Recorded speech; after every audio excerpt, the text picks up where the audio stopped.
Hello बच्चों, आज हम पढ़ेंगे आपकी हिंदी की पाठ्य पुस्तक कलरव कक्षा 4 का आपका पाठ 10 नन्ही राजकुमारी और चंद्रमा। देखो बच्चों, ये एक कहानी है, बहुत अच्छी सी कहानी। आइए हम आपको इसे सुनाते हैं। एक बार क्या हुआ कि समुद्र के किनारे एक नन्ही सी राजकुमारी रहती थी। एक दिन उसने इतनी चटनी खा ली कि वो बीमार पड़ गई। अब राजा को उसको देखकर बड़ी चिंता हुई, डॉक्टर को दिखाया तो डॉक्टर ने उससे पूछा, राजकुमारी तुम कैसे ठीक होगी, बताओ मुझे, तुम्हें क्या चाहिए। राजकुमारी ने कहा, अगर मुझे चांद मिल जाए तो मैं अच्छी हो जाऊंगी। अब राजा को तो बड़ी चिंता हुई, भाई चांद को कैसे लिया जाए।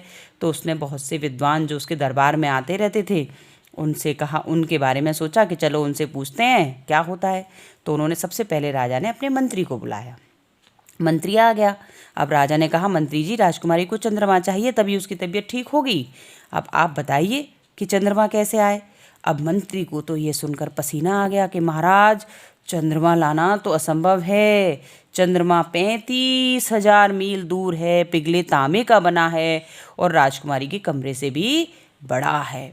अब मंत्री की बातें सुनकर राजा को गुस्सा आ गया और उसने तुरंत जादूगर को हाजिर करने के लिए कहा।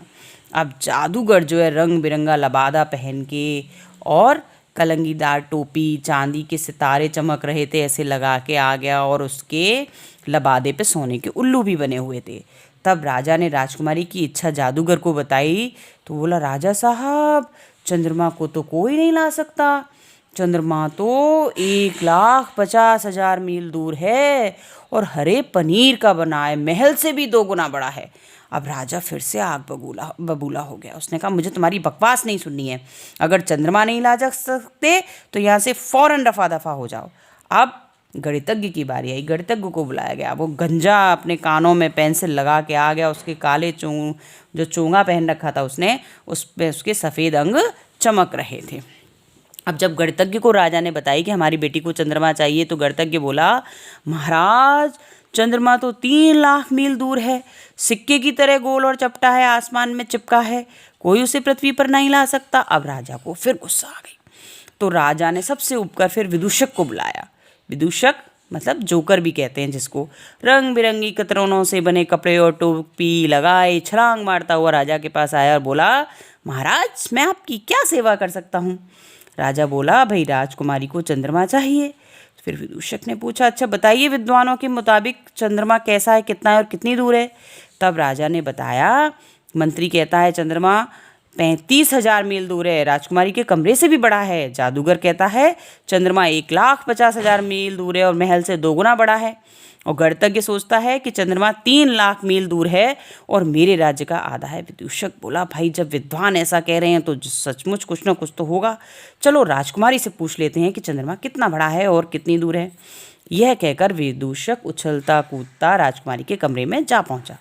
विदूषक को देख के राजकुमारी मुस्कुरा दी और बोली, अब तुम मेरे लिए चंद्रमा लाए हो। विदूषक बोला, अभी तो नहीं पर जल्दी ले आऊँगा। अच्छा ये बताओ चंद्रमा कितना बड़ा है। तो राजकुमारी ने विदूषक से बोला, अरे मेरे नाखून से भी छोटा होगा, क्योंकि जब मैं अंगूठा चंद्रमा के सामने करती हूँ तो उसे ढक जाता है। अच्छा तो अब ये बताओ चंद्रमा कितनी दूर होगा। तब राजकुमारी बोली, मेरी खिड़की के बाहर जो पेड़ है ना उससे तो ऊंचा नहीं होगा, क्योंकि कभी कभी पेड़ की टहनियों में उलझ जाता है। अच्छा अब विदूषक ने पूछा, ये किसका बना होगा। तो राजकुमारी बोली, सोने का बना होगा। विदूषक बोला, अच्छा ठीक बात है, आज रात जब चंद्रमा टहनियों पे उलझेगा तो मैं उसके उतार लाऊंगा। राजकुमारी बोली, जरूर, मुझे जल्दी सोने जैसा चंद्रमा ला दो। अब विदूषक ने क्या किया, सीधा गया सुनार के पास और सोने का छोटा सा चंद्रमा बनवा लाया और उसको सोने के तार में पिरोकर राजकुमारी के पास लाया। राजकुमारी बहुत खुश हुई और चहकते हुए खेलने लगी और स्वस्थ हो गई। अब राजा को फिर चिंता हुई कि ऐसा होगा, चंद्रमा निकलेगा तो फिर बेटी को ऐसा ना हो बीमार हो जाए। उसने मंत्री को बुलाया तो क्या किया जाए। तो मंत्री ने कहा कि राजकुमारी को काला चश्मा पहना दें। तो राजा को गुस्सा आ गया, नहीं ऐसा नहीं कर सकते। फिर जादूगर को बुलाया। उसने कहा चारों तरफ से महल के काले मखमल के पर्दे लगा दें। तो ये भी नहीं राजा को पसंद आया, इससे तो बेटी का दम घुट जाएगा। तब गणितज्ञ को बुलाया। उसने कहा रंग बिरंगी आतिशबाजी करवा दिया जाए, जिससे रंग इसकी चकाचौंध में चंद्रमा दिखाई नहीं देगा। तो इससे भी राजा को गुस्सा आया, इससे तो बिटिया सो नहीं पाएगी और दोबारा से बीमार हो जाएगी। इस सब के जाने के बाद विदूषक आया। राजा ने कहा, देखो राजकुमारी की खिड़की पर चंद्रमा चमक रहा है और उसके गले में पड़ा चंद्रमा। आसमान में, तो अब वो क्या बीतेगी, उसके गले में भी चंद्रमा और आसमान में भी चंद्रमा। विदूषक चुप किए थे संगमरमर की सीढ़ियां चढ़कर राजकुमारी के कमरे में पहुंचा और राजकुमारी बिस्तर पर लेटी चंद्रमा को देख रही थी। उसके हाथ में चंद्रमा का लॉकेट था। विदूषक बोला, कितनी अजीब बात है ना, चंद्रमा आसमान में भी चमक रहा है और वो सोने की जंजीर के सहारे तुम्हारे गले में भी लटक रहा है। अब राजकुमारी खिलखिलाकर हंस पड़ी। अरे तुम तो एकदम बुद्धू हो, इसमें क्या अजीब बात है, जब मेरा कोई दांत टूट जाता है तो उसकी जगह दूसरा लग आता है। अरे हाँ, जानवर के सींग झड़ जाती हैं तो फिर आ जाती हैं, इतनी सी बात मेरी अकल में क्यों नहीं आई। राजकुमारी बोली, ऐसा दिन रात रोशनी चंद्रमा सबके साथ होता है। और विदूषक ने देखा कि धीमे धीमे बुदबुदाते हुए राजकुमारी खुशी खुशी सो गई और विदूषक मुस्कुराता हुआ कमरे के बाहर आ गया।